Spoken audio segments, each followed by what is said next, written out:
అందరికీ నమస్కారం. నేను మీ కిరా కార్పేని. గత కొద్ది రోజుల క్రితం మాజీ మంత్రి సీదిరి అప్పలరాజు కుమారుడు దారిన పోతూ ఏదైతే గొర్రెలు కాసుకుంటూ ఉంటాడో ఆ వ్యక్తి దానయ్యని గుద్దేసి పట్టించుకోకుండా వెళ్ళిపోవడం జరిగింది. ఆయన అపస్మారక స్థితిలోకి వెళ్లి చనిపోవడం కూడా జరిగింది. ఎక్కడ వరకు బానే ఉంది, కానీ అందులో ఏ దానయ్య అయితే ఉన్నాడో అతన్ని చంపిన వ్యక్తిని మారుస్తూ సీదిరి అప్పలరాజు కొడుకు తప్పించుకుంటూ ఎవరైతే గుద్దారో ఆ వ్యక్తి ప్లేస్ లో ఇంకొక వ్యక్తిని పెట్టి ఇక్కడ సాక్ష్యాలు తారుమారు చేస్తూ వ్యవస్థల్ని ఇబ్బంది పడుతూ చేసినటువంటి స్కిట్ అందరికీ తెలిసిందే. దానికి గాను సీదిరి అప్పలరాజుకి 14 రోజులు రిమాండ్ ఖైదీగా కోర్టు లోపల పంపించింది సీదిరి అప్పలరాజుని. ఏ కుర్రాడైతే సీదిరి అప్పలరాజు కొడుకున్నాడో ఆ వ్యక్తిని పరామర్శించడానికి జగన్మోహన్ రెడ్డి హుటాహుటిన శ్రీకాకుళంకి రావడం జరిగింది. దానికి ముందు రిమాండ్ ఖైదీగా ఉన్నాడో సీదిరి అప్పలరాజుని ఆ ములాఖత్ 2 గంటల నుంచి 3 గంటల మధ్యలో తీసుకుని అక్కడికి వెళ్ళడం జరిగింది. చివరికి 5 గంటలకు వెళ్ళాడు. అక్కడికి వెళ్ళిన తర్వాత సీదిరి అప్పలరాజు గారి సతీమణిని, అదే విధంగా సీదిరి అప్పలరాజు కొడుకు వాళ్ళందరినీ కూడా పక్కన పెట్టుకొని ఒక ప్రెస్ మీట్ పెట్టడం జరిగింది. అన్న ప్రెస్ మీట్ అంటే ఎంత స్టఫ్ ఇస్తాడో నేను ప్రత్యేకంగా చెప్పనక్కర్లేదు. అక్కడికి వెళ్ళిన తర్వాత జగన్మోహన్ రెడ్డి ఏం మాట్లాడాడో ఒకసారి విందాం. 108 కు ఈ పిల్లోడు ఫోన్ చేయడమే కాదు, సిపిఆర్ కూడా, అంటే వాళ్ళ నాన్న డాక్టర్ కాబట్టి ఈ పిల్లోడు కూడా చూసి సిపిఆర్ చేస్తే, అంటే చెస్ట్ సిపిఆర్ అంటే ఫుల్ అంటే ఇక్కడ వాళ్ళ నాన్న డాక్టర్ కదా, మరి మనోడు కూడా డాక్టర్ అయిపోయినాడు. ఇంకా ఏ యూనివర్సిటీలో చదువుకోబెళ్ళా. సీదిరి అప్పలరాజు కొడుకు తండ్రిని చూస్తూ డాక్టర్ అయిపోయినాడు కాబట్టి దగ్గరుండి అన్ని చూసుకున్నాడంట. దాంతో పాటు సిపిఆర్ చేశాడంట. చనిపోతున్నటువంటి దానయ్య దగ్గరకు వెళ్లి సిపిఆర్ చేశాడంట. మళ్ళీ సిపిఆర్ అంటే ఏంటి అని చెప్పి ఆ పక్కన వాళ్ళు అడుగుతున్నాడు. జగన్మోహన్ రెడ్డి ఏ ప్రెస్ మీట్ పెట్టినా కూడా ఏదో ఒక లెక్కనో ఏదో ఒక అంకెనో ఆ పక్కనుండే వాళ్ళని అడుగుతాడు. అందుకనే వాళ్ళు సగం భయపడుతూ చూస్తూ ఉంటారు. ఎవరిని అడుగుతాడో ఏం అడుగుతాడో మనం చెప్పకపోతే మన పరిస్థితి ఎలా ఉంటుందో అని. ఈ రోజు మాత్రం డైరెక్ట్ గా సిపిఆర్ చేశాడు అని చెప్పి అసలు సిపిఆర్ అంటే ఏంటని ఆ పక్కన వాళ్ళని అడుగుతున్నాడు. మరి ఏదైతే దానయ్యని చనిపోవడానికి ప్రథమ కారణమైనటువంటి సీదిరి అప్పలరాజు కొడుకున్నాడో ఆ రోజు కూడా భయపడలా, ఈ రోజు భయపడ్డాడు. ఇదేంది ఇది మనల్ని అడుగుతున్నాడు, మనం ఏం చెయ్యాలా? మనం ఎప్పుడైనా జగన్మోహన్ రెడ్డి చదువుకోలేదు. జగన్మోహన్ రెడ్డి వెనకుండే వాళ్ళు కూడా చదువుకుంటే ఆయనకు నచ్చదు. కాబట్టి సిపిఆర్ ఫుల్ ఫామ్ ఏంటంటే వాళ్ళు ఏం చెప్తారు, వాళ్ళకి ప్యాంట్లు తెడిచిపోయినటువంటి పరిస్థితి. సిపిఆర్ అంటే ఏంటి? Cardio pulmonary resuscitation. ఇవి తెలియకపోవడం వల్ల వైఎస్ఆర్సీపీ బతుకు బస్ స్టేషన్. మరి ఓకే, జగన్మోహన్ రెడ్డి గారు అన్ని విషయాలు అన్ని తెలియాల్సిన అవసరం లేదు.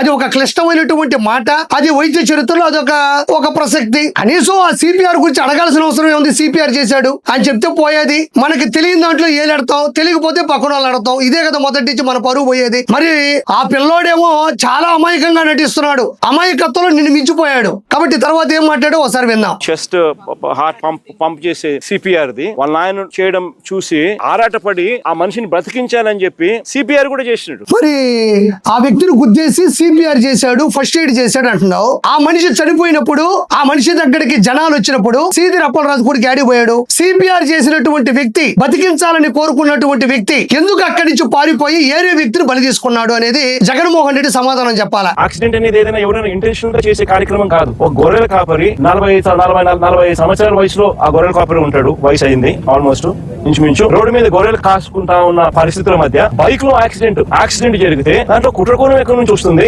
ఇక్కడ జగన్మోహన్ రెడ్డి మాట్లాడుతూ దాన్ని తప్పించే ప్రయత్నం చేస్తూ ఎలా చెప్తున్నాడంటే, కుర్రాడు 18 సంవత్సరాలు అమాయకుడు, 18 సంవత్సరాలకేమో ఇతను కుర్రాడు, 45 సంవత్సరాలకి అతను వయసు అయిపోయిందంట. ఇంకా ముందుకెళ్ళి ఉంటే 45 సంవత్సరాల వయసు, బతికి ఏం చేస్తాడులే, జీవితం అంతా చూసేశాడు కదా. అంటే 45 సంవత్సరాలు ఆల్మోస్ట్ వయసు అయిపోయిందంటే ఇంకా ఎలాగో అతనే చనిపోతాడు కదా. కాకపోతే పిల్లాడు గుద్దేశాడంటే ఆ మాత్రం దానికి అతని మీద కేసులు పెట్టాలా, వ్యక్తిగత చర్యలు తీసుకోవాలని చెప్తున్నాడు. 18 సంవత్సరాలు అమాయకుడు అంట. మరి ఈ రోజు సెంట్రల్ జైలు ఉన్నాయి. కడప, నెల్లూరు, విశాఖపట్నం, రాజమండ్రి సెంట్రల్ జైలు ఉన్నాయి. అక్కడ కూడా రకరకాల ఖైదీలు ఉంటారు. వాళ్ళ దగ్గరికి వెళ్ళి మనం కూడా మైకు పెడితే వాళ్ళు కూడా రకరకాల కారణాలు చెప్తారు. మర్డర్లు, మానభంగాలు చేసిన వాళ్ళు, పెద్ద అరాచకమైన దొంగతనాలు చేసిన వాళ్ళు, చీటింగ్లు చేసిన వాళ్ళు, పోక్సో చట్టం కింద లోపలికి వెళ్ళిన కూడా ఉంటారు. వాళ్ళు కూడా జగన్మోహన్ రెడ్డి ఇలానే చెప్తారు సమాధానం. మేము అమాయకత్వం, ఆ రోజు ఏదో ఆవేశంతో చేసేసాం, మమ్మల్ని ఎవరో రెచ్చగొట్టారు. ఈ సమాధానాలు కోర్టు వీటన్నిటిని ఆలోచించి పోనీలను వదిలేస్తే ఈ రోజు భూమి మీద ఇంకెవరుంటారు? మళ్ళీ వాళ్ళు వచ్చి మళ్ళీ అవే కదా చేస్తారు. తూచిపట్టినంటే పోయేటి కాదు కదా. ఇవేంటి కారణాలు? 45 సంవత్సరాలకే ఆయనకు వయసు అయిపోతే మరి నువ్వెవడివి?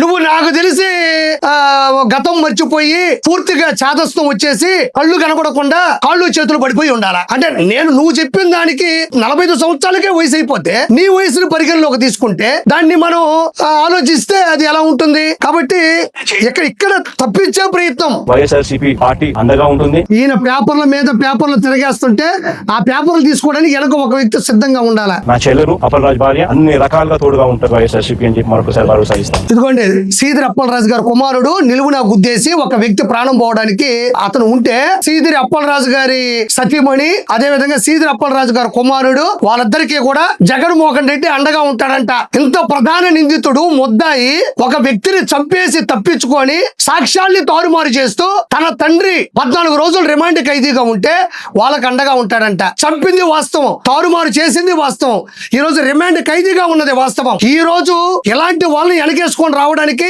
జగన్మోహన్ రెడ్డి చేస్తున్న తప్పిదం కూడా వాస్తవం. గతంలో తెనాల్లో హెడ్ కానిస్టేబుల్ ని చంపబోతే వాళ్ళ మీద పొడి కేసులుంటే వాళ్ళని పరామర్శించడానికి వచ్చింది జగన్మోహన్ రెడ్డి. అది తప్పు కాదు, వాళ్ళకి అండగా ఉంటానన్నాడు. పిన్నెల్లి రామకృష్ణారెడ్డి, పిన్నెల్లి సోదరులు, కాకాని గోవర్ధన్ రెడ్డి వీళ్ళందరూ కూడా తప్పు చేస్తే వాళ్ళ మీద కేసులు నమోదైతే వాళ్ళని కూడా పరామర్శించడానికి వెళ్ళి నేను అండదండలు ఇస్తానని చెప్పింది కూడా ఇతనే. అలాంటి వ్యక్తి ఈ రోజు కూడా మరి ఈ రోజు అండదండలు ఉంటాయి అని చెప్తున్నాడే. మరి దానికి ఓ చిన్న కుర్రాడు ఉన్నాడు, ఓ చిన్న పిల్లాడు ఉన్నాడు. వాళ్ళు కుటుంబంలో పెద్దలు కోల్పోయి ఇబ్బంది పడుతూ కలత చెందిన హృదయంతో బాధపడుతూ భయపడుతూ ఉంటే ఎవరిని మీరు పరామర్శించాలి?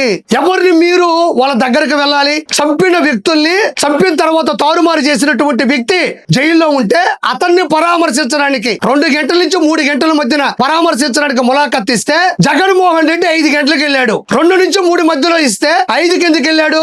ఎందుకంటే 2, 3 కలిపితే 5 అనుకున్నాడు. పాపం తప్పు చేసి అక్రమస్తుల కేసులో దాదాపు జైల్లో 16 నెలలు ఉన్న జగన్మోహన్ రెడ్డికి తెలియదా ములాఖత్ ఏ సమయంలో ఇస్తారు, ఎప్పుడు కలవాలి, ఎంతసేపు కలవాలి అని తెలుసు కదా. మరి 2 నుంచి 3 మధ్యలో ములాఖత్ ఇస్తే 5 గంటలకు ఎందుకు వెళ్ళాడు? మధ్యలో రచ్చ ఎందుకు చేశాడు? యుద్ధం ఇంకా తీవ్ర స్థాయిలో ఇంకా గట్టిగా కూడా చేసే కార్యక్రమం కూడా వైఎస్ఆర్సీపీ ఖచ్చితంగా చేస్తుంది.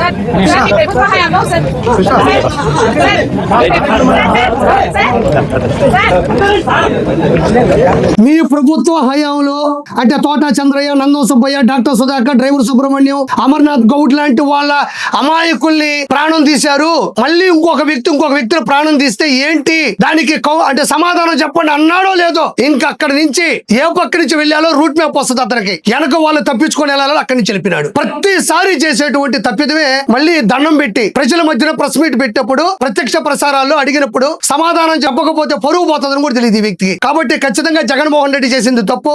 ఇలాంటి గంజాయి బ్యాచ్ ని ఇలా రోడ్డు మీద వేగంతో పోతూ చంపేస్తున్న వ్యక్తులు వెనకేసుకుని వస్తున్నారు. కాబట్టి ఖచ్చితంగా జగన్మోహన్ రెడ్డికి ఈ పాపం తగులుతుంది. ఖచ్చితంగా సీదిరి అప్పలరాజుకే కాదు, సీదిరి అప్పలరాజు కొడుకు కూడా లోపలికి వెళ్తాడని నేను మరోసారి హెచ్చరిస్తూ థ్యాంక్ యూ సో మచ్.